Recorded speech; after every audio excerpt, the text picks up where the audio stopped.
ഇന്ന് 2025 ഒക്ടോബർ 6 ലോക cerebral palsy ദിനമാണ്. World cerebral palsy day. Cerebral palsy ബാധിച്ച ആളുകളുടെ അവകാശങ്ങൾക്കും ഉൾക്കൊള്ളലിനും വേണ്ടി ശബ്ദമുയർത്താൻ 2012 ആരംഭിച്ച ഒരു ആഗോള പ്രസ്ഥാനമാണിത്. എന്താണ് സെറിബ്രൽ പാൾസി?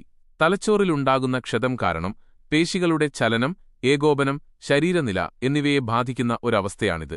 ഇത് പകർച്ചവ്യാധിയല്ല, മറിച്ച് കുട്ടികളിൽ ഏറ്റവും സാധാരണയായി കണ്ടുവരുന്ന ശാരീരിക വൈകല്യമാണ്.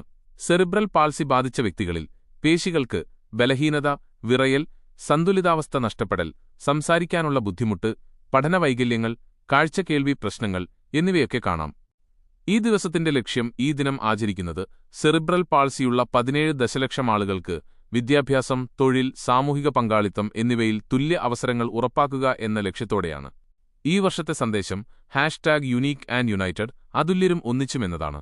ഓരോ വ്യക്തിയുടെയും വ്യത്യസ്തമായ കഴിവുകളെ അംഗീകരിക്കാനും മാറ്റത്തിനായി എല്ലാവരും ഒറ്റക്കെട്ടായി നിൽക്കാനും ഇത് നമ്മെ ഓർമ്മിപ്പിക്കുന്നു. നമ്മുടെ സമൂഹത്തിൽ അവബോധം വളർത്തിയും പിന്തുണ നൽകിയും ഈ വിഭാഗക്കാർക്ക് കൂടുതൽ കരുതലോടെ ജീവിക്കാൻ അവസരം നൽകിയും നമുക്കും ഈ പ്രസ്ഥാനത്തിൽ